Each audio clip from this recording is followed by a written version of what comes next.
Petunjuknya adalah hak asasi manusia. Setiap manusia itu punya hak asasi tentang ketuhanan yang Maha Esa, tentang keadilan, tentang pendidikan, kesehatan, perlindungan hukum dan sebagainya. Itu kenapa asas Indonesia itu kemanusiaan yang adil dan beradab ini.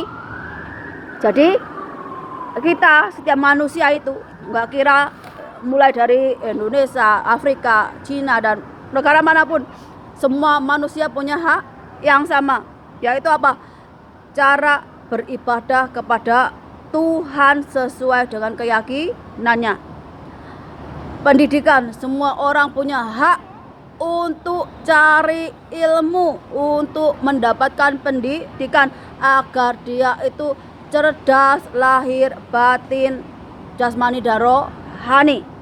Kesehatan, setiap manusia juga punya jaminan kesehatan. Ketika dia sakit, pasti dimanapun dia akan mendapatkan bantuan kesehatan. Ini jaminan agar apa? Agar rakyatnya itu badannya sehat, kuat.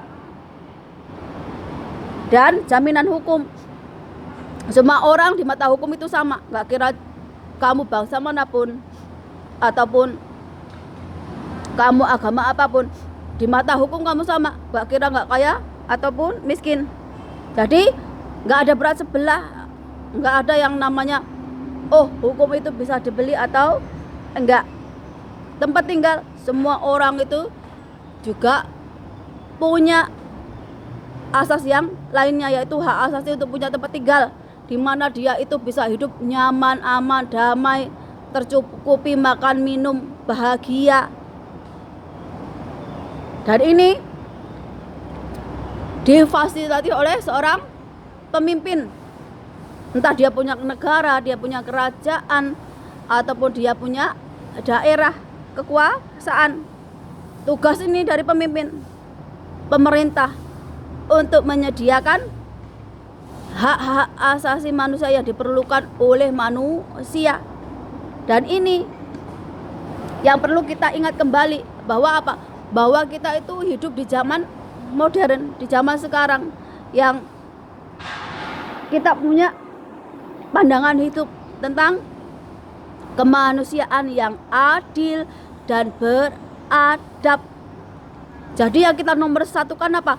Kemanusiaan, tepos liro, tenggang rasa, welas kasih, keadilan. Kita punya hak mendapatkan keadilan sama rata dimanapun, gak kira punya jabatan atau enggak, baik itu mau kamu orang miskin ataupun orang kaya. Dan kita juga mendapatkan fasilitas-fasilitas mendukung lainnya. Kalau kita udah bisa memenuhi hak asasi manusia ini, barulah kamu bisa melakukan yang lainnya. Jadi yang terpenting adalah kita bagaimana memenuhi rasa kita sebagai manusia. Ini tugas pemerintah, tugas pemimpin, bagaimana menjamin hak asasi setiap rakyatnya, setiap manusia itu secara adil. Jangan sampai hak asasi manusia aja nggak terjamin. Contohnya apa? Indonesia, bagaimana? Karena perbedaan agama, mau berdoa, mendirikan tempat ibadah aja susah. Berarti sudah melanggar dari ketuhanan yang Maha Esa. Berarti manusia ataupun Indonesia nggak bisa menjamin tentang hak asasi manusia, bagaimana beribadah sesuai dengan keyakinannya. Keadilan, kalian lihat sendiri bagaimana hukum di Indonesia itu rusak, tumpul ke bawah, tajam ke bawah, tumpul ke atas. Jadi orang-orang yang punya kuasa, punya uang dan sebagainya, ini bisa lepas dari hukum dengan enaknya.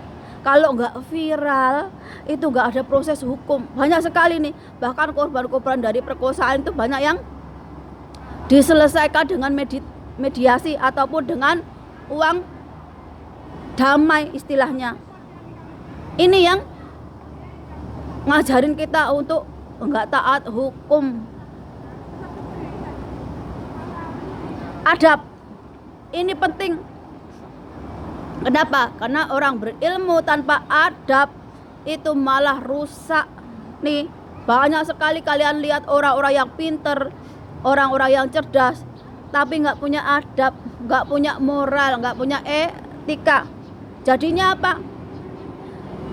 Nah, jadinya dia jadi orang pinter, orang yang cerdas, bukan untuk membantu orang lain, tapi untuk apa? Malah untuk minteri orang lain, malah membawa kerusakan. Nah, contohnya apa? Perusakan alam yang sangat masif. Ini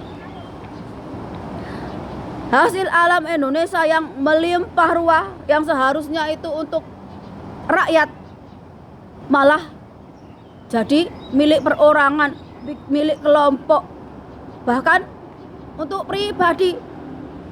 Ya rakyatnya jadi apa? Nggak jadi apa-apa, ya tambah sengsara. Banyak sekali nih contohnya, banyak tempat yang udah banyak jalan tol, akhirnya apa? Penduduknya kehilangan mata pencarian, kehilangan tempat tinggal, ekonominya jadi ambruk. Jangan heran kalau orang Jawa itu kemana-mana, merantau kemana-mana. Karena apa? Karena di Jawa udah nggak bisa hidup, ya gitu-gitu aja. Ini lihat Papua ada Freeport, tapi lihat rakyatnya masih banyak sekali yang ketinggalan dari pendidikan, dari kesehatan, bahkan mie atau sandal jepit aja seperti mukjizat. Karena apa? Karena terlalu kesenjangan secara ekonomi, sosial, dan politik. Kalau ada pejabat yang pengen food estate atau mendirikan apa, ujung-ujungnya apa? Jadi kebun sawit, jadi milik perseorangan, milik keluarga, milik organisasi. Ini yang kenapa asas dari Pancasila itu udah melenceng sekali, bahwa orang Indonesia ini sudah benar-benar nggak ngerti nih tentang hak asasi manusia. Semua orang punya hak yang sama dari segi keyakinan, beribadah, pendidikan, kesehatan, hukum, dan perlindungan lainnya. Tapi gimana bisa hal yang mendasar kayak gitu nggak ada di Indonesia? Karena pemimpin, pejabatnya korup. Kalian kalau milih pemimpin yang nggak bener, yang nggak punya attitude, orang yang nggak punya adab, nggak punya moral, nggak punya akhlak yang baik, cuma mentereng namanya aja, cuma ngandelin mbah-mbahnya dulu, padahal dia nggak punya kapasitas. Ini, nah kalau terus banyak orang yang nanti dilaporkan polisi. Sekarang bukan zamannya Jokowi. Setiap apa yang aku lakukan berarti aku udah tahu resikonya loh. Kalau aku berani mengkritik Prabowo, pemerintahan Indonesia atau pemerintahan manapun, berarti aku udah tahu seperti apa ke depannya. Entah aku dilaporkan polisi, entah aku dibunuh, entah aku dipenjara. Semua orang kan mengalami masa-masa sulit. Mahatma Gandhi, Nelson Mandela, bahkan Soekarno itu pernah mengalami yang namanya dipenjara, diasingkan, dikucilkan. Ketika dia ingin memberikan kehidupan yang lebih baik lagi untuk negaranya, untuk bangsanya. Dan aku juga seperti itu. Aku bikin video ini untuk apa? Untuk menyadarkan kalian bahwa setiap manusia itu punya hak asasi, yang mendasar di dalam hati kita ini.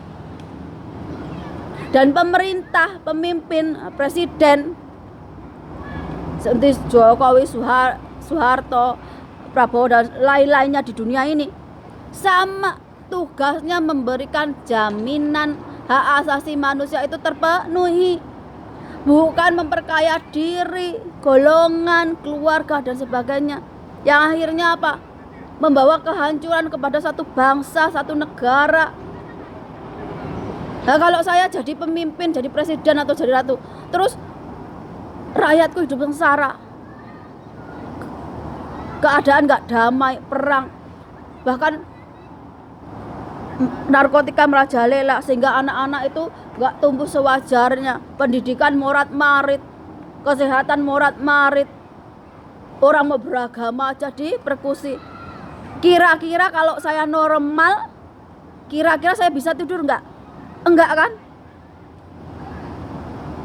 Ini kenapa? Saya itu tumbuh dari yang orang-orang biasa aja. Agar apa? Agar saya memahami nih. Oh, hak asasi manusia bagi orang-orang yang biasa-biasa itu ternyata enggak sama seperti orang lain. Bagi mereka itu punya tanah, hidup bertani, berladang, nelayan, hidup bahagia, kumpul anak, kumpul keluarga, itu udah bahagia bagi mereka. Karena apa? Karena meneruskan tradisi keluarga, tradisi nenek moyangnya, leluhurnya, dengan menjaga alam, dengan hidup secara bersinergi dengan alam, mencintai alam ini karena anugerah dari Tuhan Yang Maha Esa. Tapi kalau terus datang orang-orang yang tamak, rakus, serakah, nyerobot tanah adat, tanah rakyat lain, ataupun ngambil secara paksa dengan dalih pembangunan Indonesia, dengan dalih modernisasi, itu salah besar. Itu melanggar hak asasi manusia ketika kamu merampas hak orang lain yang kamu gak punya. Kalau kamu jadi pemimpin, jadi presiden, tugasmu itu mengayomi, melindungi. Bisa kamu bikinkan surat tanah dan sebagainya, bukan malah merampas hak-hak rakyatmu, terus kamu kasih ke temenmu, ke keluargamu dan sebagainya. Itu salah besar, itu melanggar hak asasi manusia namanya. Kenapa aku ngomong kayak gini? Agar Indonesia itu punya nih Pancasila yang benar-benar berdasarkan ketuhanan Yang Maha Esa. Hasil alamnya untuk penduduk Indonesia sama rata. Bukan atas nama Indonesia kamu rampas tanah-tanah rakyat kecil-kecil itu, terus kamu dirikan perusahaan ataupun kamu jadikan kebun sawit, kamu atas namakan keluarga, kamu atas namakan pribadi, golongan, untuk menumpuk kekayaan kamu sendiri. Ini melanggar hak asasi manusia. Jauh-jauh nenek moyang kita itu udah bikin Pancasila sebagai dasar negara, tapi kalian sendiri yang merusak, melanggarnya. Sama kayak kalian itu mengatasnamakan Tuhan. Kalian pikir Tuhan itu slogan. Kalian pikir Allah itu slogan, ya cuma namanya aja. Kalau kalian meyakini Tuhan Allah yang Widi, Sang Hyang Toyo, atau siapapun yang penyebutannya sesuai keyakinan kalian, itu kalian beribadahnya dengan sepenuh hati, dengan kelakuan kalian. Jangan hanya menjual nama Tuhan, nama Allah, terus kelakuan kalian seenak jidatnya. Ini yang namanya kalian tuh cuma mengenal Tuhan, tapi namanya aja, tanpa mengenal sifat, karakter, zat, sifatnya Tuhan, esensinya Tuhan di dunia ini. Kalian lupa bahwa manusia itu diciptakan Tuhan Kalau manusia diciptakan Tuhan, berarti Tuhan itu ada nggak sih di dalam diri kita? Ya ada. Wong kita itu bagian dari Tuhan. Setiap yang ada ini ya ciptaan Tuhan. Tuhan menciptakan pohon ini di depanku ini pasti ada manfaatnya. Walaupun kita nggak tahu entah apa manfaatnya. Sama kayak tempat olahraga ini. Bermanfaat gak untuk orang lain? Bermanfaat untuk mereka olahraga, ngademin pikiran, dan sebagainya. Nih, pentingnya hak asasi manusia sesuai dengan ketuhanan, sesuai dengan Pancasila. Ketuhanan yang adil dan beradab. Keadilan sosial bagi seluruh rakyat Indonesia nih. Bukan seenak jidatmu.